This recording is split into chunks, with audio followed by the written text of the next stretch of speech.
And so there's all this type of stuff, and there's more examples of Wall Street, the Catholic Church. So I'll let you read all the bad examples, but growing out of these bad examples are two lessons. Lesson number 6, leaders should cooperate with stakeholders during a crisis and should work to build consensus. So work with folks. Don't, again, say, don't go on your glitzy yacht. You know, just that's just stupid. And don't be all about yourself. I mean, we've learned this lesson before. Always cooperate with stakeholders. Be there. And then lesson 7, poor leadership, including denials, cover-ups, or lack of a response, can make a crisis much worse.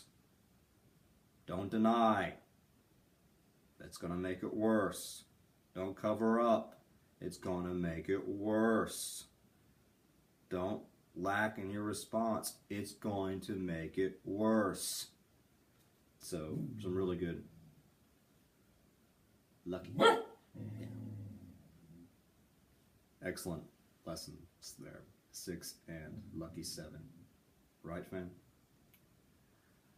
Then we talk about what makes an effective crisis leader. And this is where they start talking about all these different theories of leadership styles. You probably have, I know a lot of you are taking leadership classes. You got authoritarian leadership style. They talk about democratic leadership style, or laissez-faire, or non-leadership style.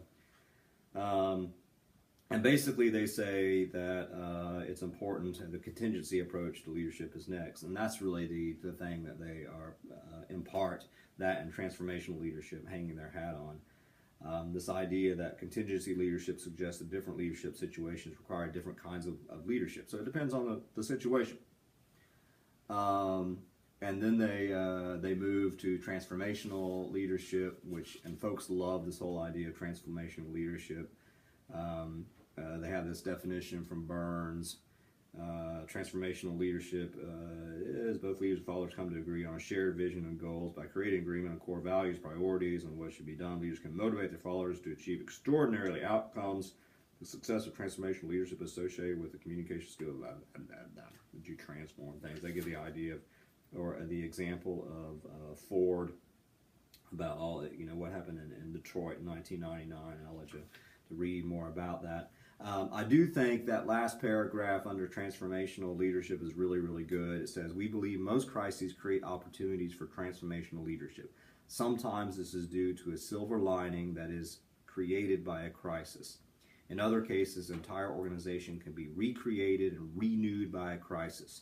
Renewal usually happens because a leader has stepped forward and communicated a clear set of values, a sense of common purpose, and a way forward. To renew, you have to have a leader. And so embedded in all of this stuff is basically only one lesson, which is sort of weird. But basically, leaders must adapt their leadership styles and contingencies during crises. So it depends on the situation, but they certainly do like the idea of transformational leaders because that is linked to their whole discourse of renewal thing. Then they move to leadership virtues. They talk about what a virtue is. They talk about, again, virtue ethics. And I say this is one of the reasons why I was smart and we read the ethics stuff and the discourse of renewal before we got to this other stuff. So all that stuff is in your mind as they are sort of hinting to it before they actually get to it. So we've gotten to it before they've gotten to it. So we actually know more than they do at this point, sort of, kind of. So you remember that virtue ethics is this idea straight from Aristotle that if we tend to act the way that we have acted in the past, we enact our virtues and everything like that. And so one of the things that there's no lesson here, which is sort of wonky, but it implies, I think, what they're going to talk about when they talk about particularly ethics. But some of the virtues, do you remember these guiding ideas? These ethical standards that they talked about in chapter 11, that's sort of what they're implying. So the virtues are the values, responsibility and accountability, access to information, remember that, humanism and care, good stuff. So, but no particular lesson here for some reason, but just the idea that, you should have good virtues. And then they have this pretty long section here on managing uncertainty. And there's like these 4 different things here. 4 consistent communication demands of a crisis. Managing uncertainty, responding to the crisis, resolving it, and learning from it. And all this is one big old section. And I do think the top of page 149 is very important, where it starts talking about, particularly when it comes to managing uncertainty, requires a consistent voice, usually in the form of a crisis spokesperson, and necessitates creating and maintaining open channels of communication and information flow. As mentioned earlier, we look to leaders to actively manage a crisis, and followers expect the leader to be visible. So oftentimes, the leaders are the spokespeople. Yeah. And then they have some stuff from the CDC that I thought was pretty interesting, just about community leaders that they, I can't remember if this is on the templates or not, but they have star CC. Star CC. CC is a star. Talk about simple messages are important because people have difficulty processing information. Timely messages are critical. Accuracy requires straightforward, direct messages. Relevant messages address the most immediate concerns. Credibility builds trust is essential. Consistency is the hallmark of effective communication. And then they have crisis spokesperson guidelines for a crisis spokesperson, which is going to be important for your press conference. Maybe. Don't let the media push you into saying something. Express concern for anyone harmed. Avoid the phrase no comment. I never want to hear you during your press conference say no comment. That is bad. If you don't have the answer to a question, say so. I don't know yet, but we're working on it. Don't speak with certainty unless you are absolutely sure. Be sure to point out the uncertainty of situations. This situation is evolving. We don't have all the facts yet. Don't hesitate to involve others in the crisis team when you don't know the answer. So some really, really cool stuff there. So great suggestions from the book. Read them and love them, I say here. And again, a common theme, reaching out to folks and everything like that, is you don't want to circle the wagons. That is the common theme. And that's all about managing uncertainty. One of the things, though, it doesn't really have a lesson here, which is weird. But that's the part where they talk about managing uncertainty, which again is one of these 4 consistent communication demands. And then they move sort of in the middle of page 150, they move to maintaining openness can also assist with a consistent communication crisis, responding to the crisis. So they talk again about Exxon and the Valdez oil spill, how they tried to blame others for the spill. I think what's pretty interesting is that in that situation, the need of the victims was secondary. This is Hurricane Katrina. But in any case, a virtuous response, they start talking about being virtuous again, because that is, you have to have a virtuous response. A virtuous response by leaders grounded more fully in the values of helping those who had lost their homes and livelihoods may have been more effective. You think? In addition, a virtuous response may have helped generate more support and cooperation for rebuilding renewal. Remember, all about humans, all about people and birds and monkeys and trees. Not about me. It's about the people. So, lesson 9 there is a virtuous response to a crisis by the organization's leaders may be the most effective in generating support and renewal. And virtuous in this means, and this goes back to the ethics stuff again. What does it mean to be? What are these ethical things again? Giving folks access to information, being responsible and accountable, and humanism, caring, being empathetic. I'm sorry, my condolences. Be there for people. That's very, very important.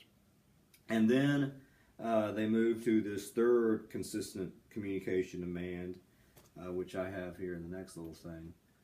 Resolving the crisis. And they have some pretty interesting information about some specific things that leaders need to do, specific obligations. These may include specific obligations to victims, employees, stockholders, regulatory agencies, members of the community, blah, blah, blah. So there's lots of different things about here. They talk about settling liabilities. But basically, and they don't really list a whole lot of stuff here, but they just sort of say that you will have certain obligations if you are a leader, and that leaders must have specific communication obligations and duty for managing and learning from crises. That's pretty much it. But you got to learn from it, and that's actually the last demand. Many organizations fail to learn. If you fail to learn, you learn to fail. There you go. So, that's pretty much it. The summary. The pot of gold. That's terrible. Magically delicious. I'm snake. Go away. I'm St. Patrick. A pot of gold. I can't do it. Somewhere over the rainbow. This is your pot of gold. The pot of gold are these lessons for effective leadership during a crisis situation. 1, effective leadership is critical to overcoming a crisis. So yeah, gotta have it. 2, leaders should be visible. Don't hide. Don't circle the wagons. Be visible during a crisis. 3, leaders should work to develop a positive company reputation during normal times to build a reservoir of goodwill. Because if you don't do that, you're pretty much screwed after crisis, during crisis. 4, leaders should be open and honest following a crisis. Yeah, open, honest, don't hide, don't hide. Leaders who manage crises successfully may create opportunities for renewal. Yeah. Leaders should cooperate with stakeholders during a crisis and should build consensus. Yes, work with people. Poor leadership, including denials, cover-ups, or lack of response, will make things worse. Yep. Leaders must adapt their leadership styles and contingencies during the crisis. Depends on the crisis. What's my leadership style? It depends. Well, we want to be transformative. Transforming is good, but not. I don't like the Transformers. They're freaky. I don't want my car to be a robot, though it sort of is. Leaders, virtuous response to a crisis by the organization's leaders, is number 9, may be the most effective in generating support and renewal. Yes, care about people. Leaders have specific communication obligations for managing and learning from crises. Yes, you got to do the stuff you got to do. So I'll leave you with this final tip, because this is the only green shirt I have. Nothing tips like a cow in Oklahoma. That's my tip. Because I'm from Oklahoma, and that's what I did when I was a kid. No, not really, but hope you have a great Thanksgiving. Where the hell is my head? I hope you have a good St. Patrick's Day. And we should always give thanks. I'm thankful for you. I'm thankful for this class. And I'm thankful for St. Patrick. I'm thankful that he got the snakes out of Ireland, though that the snakes are really sort of a symbol for paganism. But you know, some pagans are pretty cool, I think. In any case, the pagans are out probably tonight. People are not playing with snakes. I don't know. Take care.